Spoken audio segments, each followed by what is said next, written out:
Bam, bam, bam, bam, badam, bam, bam, bam, bam, badam, bam, bam, bam, bam, badam, bam. Mami Made! Heute macht die Mami das. Hallo ihr Lieben, ich habe gerade dieses schicke Nackenhörnchen genäht, Kindernackenhörnchen, und gestopft und angefangen zuzunähen. Und da fiel mir ein, dass ich dringend noch ein Matratzenstich-Tutorial aufnehmen wollte.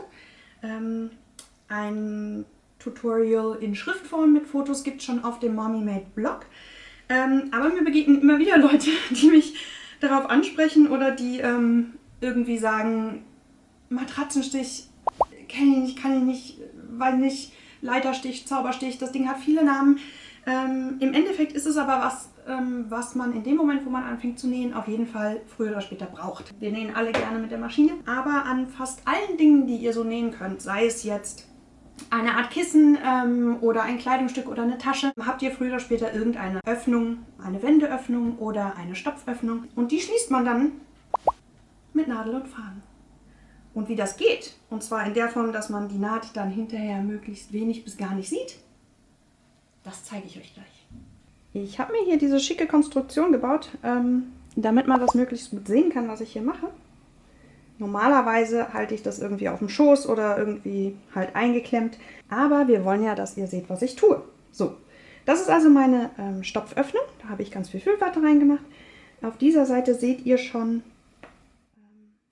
die eingefaltete Nahtzugabe. Und hier auf dieser Seite ist die nicht ganz eingefaltet. Da habe ich einfach relativ viel Füllwatte reingestopft. Und damit ich aber weiß, wo ich lang zu nähen habe, denn dafür ist die Kante wichtig, der Nahtzugabe, fahre ich das einmal hier mit dem Fingernagel nach. So, dann habe ich hier eine Falz, die ich relativ gut sehen kann. Und das hilft mir nachher beim Zusammennähen. Das könnt ihr natürlich auch machen bei einem Kissen oder einem Nackenhörnchen wie diesem, bevor ihr stopft.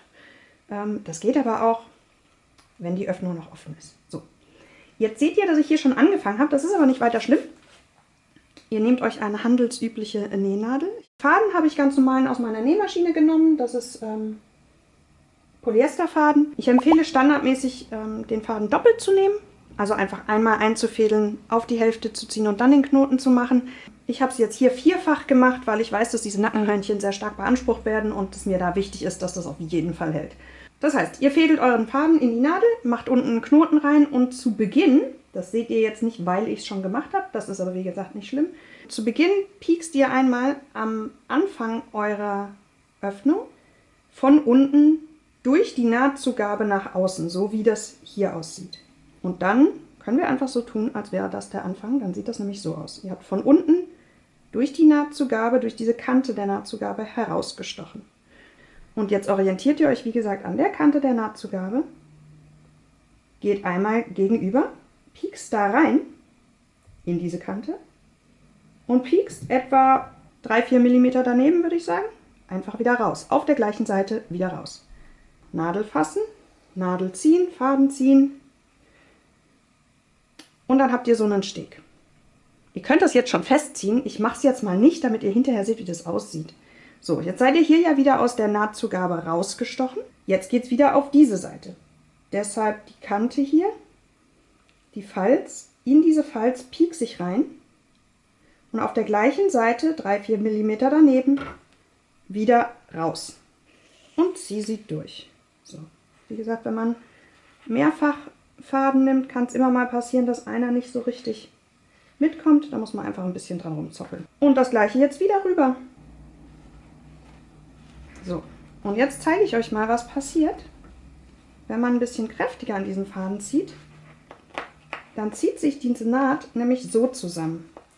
Und am Ende, da sind jetzt Fusseln von der Füllwatte, am Ende schließt sich die Naht quasi so. Also je nachdem, wie dick der Faden ist, seht ihr dann davon noch so ein bisschen Wellenbewegung. Aber ihr seht den Faden nicht mehr. So, also auf dieser Seite in die Nahtzugabe rein, ein paar Millimeter daneben wieder raus, anziehen und einfach immer hin und her. Wie gesagt, in anderen Sprachen heißt das Ding Leiterstich, manche nennen das auch hier so, liegt einfach daran, dass das dann so aussieht.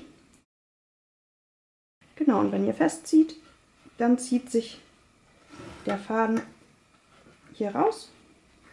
Und wie ihr seht, seht ihr nichts, beziehungsweise das sieht dann hinterher auch nicht anders aus als da, wo ihr es mit der Maschine zusammengenäht habt. Und das war's. Und wie ihr seht, ist an diesem Leiterstich, Schrägstrich Zauberstich, Schrägstrich Matratzenstich so gar nichts dran. Kann jeder, muss man nur mal üben. Und braucht man, wie gesagt, irgendwie immer. Wenn ihr ganz am Ende angekommen seid, dann mache ich das immer so, dass ich einmal auf der einen Seite rein, auf der anderen Seite raussteche.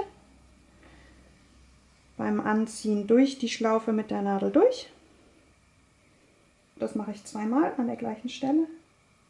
Einfach jetzt nochmal unter dem Knoten in die eine Seite rein, aus der anderen Seite rausstechen.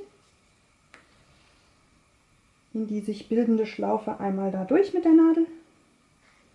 Genau, und das ist mein Knoten.